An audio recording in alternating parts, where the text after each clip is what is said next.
Persian Gulf War. Between 1990 and 1991, a 34-nation coalition led by the United States waged a war against Saddam Hussein's Iraq, which had invaded and annexed Kuwait.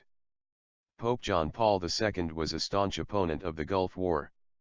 Throughout the conflict, he appealed to the international community to stop the war, and after it was over led diplomatic initiatives to negotiate peace in the Middle East. In his 1991 encyclical Centes Imus Annus, John Paul II harshly condemned the conflict.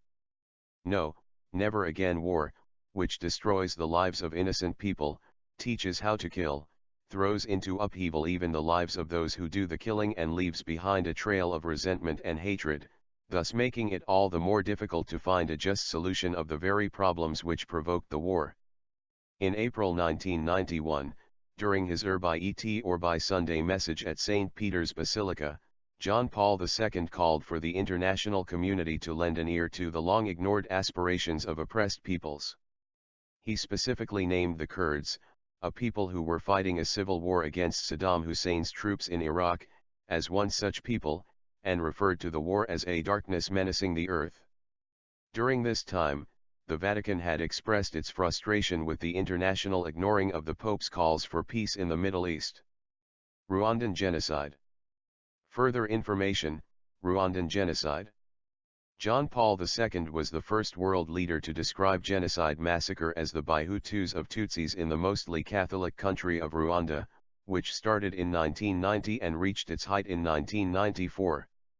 He called for a ceasefire and condemned the massacres on April 10 and May 15, 1990. In 1995, during his third visit to Kenya before an audience of 300,000, John Paul II pleaded for an end to the violence in Rwanda and Burundi, pleading for forgiveness and reconciliation as a solution to the genocide. He told Rwandan and Burundian refugees that he was close to them and shared their immense pain. He said, "What is happening in your countries is a terrible tragedy that must end."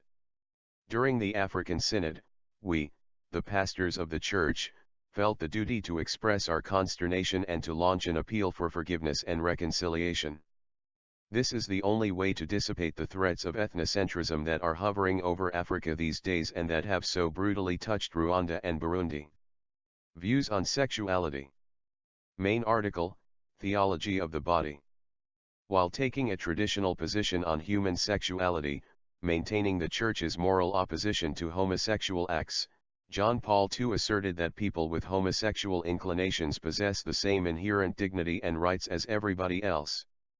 In his book Memory and Identity, he referred to the strong pressures by the European Parliament to recognize homosexual unions as an alternative type of family, with the right to adopt children. In the book, as quoted by Reuters, he wrote, "It is legitimate and necessary to ask oneself if this is not perhaps part of a new ideology of evil, more subtle and hidden, perhaps, intent upon exploiting human rights themselves against man and against the family." A 1997 study determined that 3% of the Pope's statements were about the issue of sexual morality. Death and funeral. Funeral of Pope John Paul II. Final months.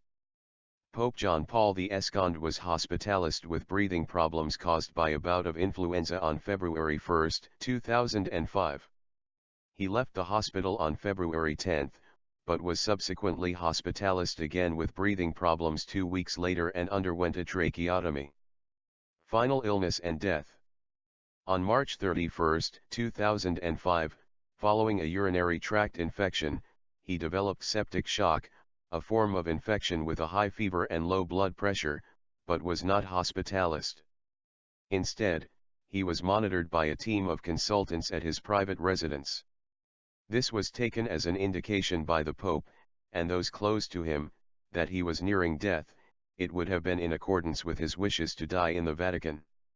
Later that day, Vatican sources announced that John Paul II had been given the anointing of the sick by his friend and secretary Stanislaus. The day before his death, one of his closest personal friends, Anna Teresa Tymieniecka, visited him at his bedside.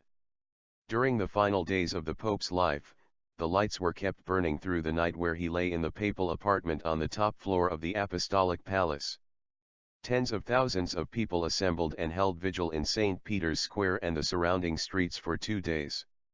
Upon hearing of this, the dying Pope was said to have stated, "I have searched for you, and now you have come to me, and I thank you."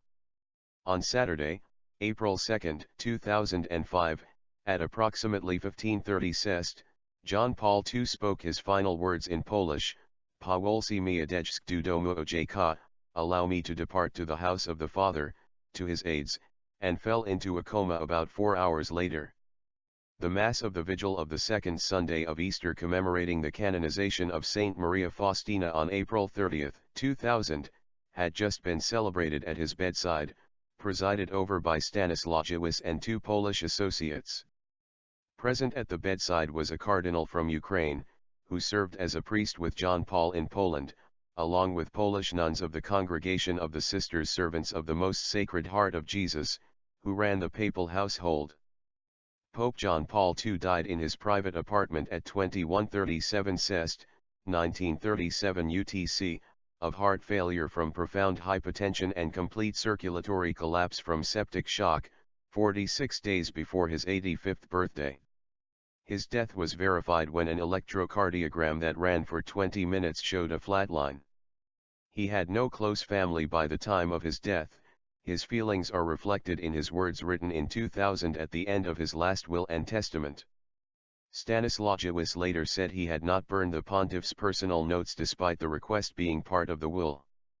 Institutions named after John Paul II. Pope John Paul II High School, Tennessee.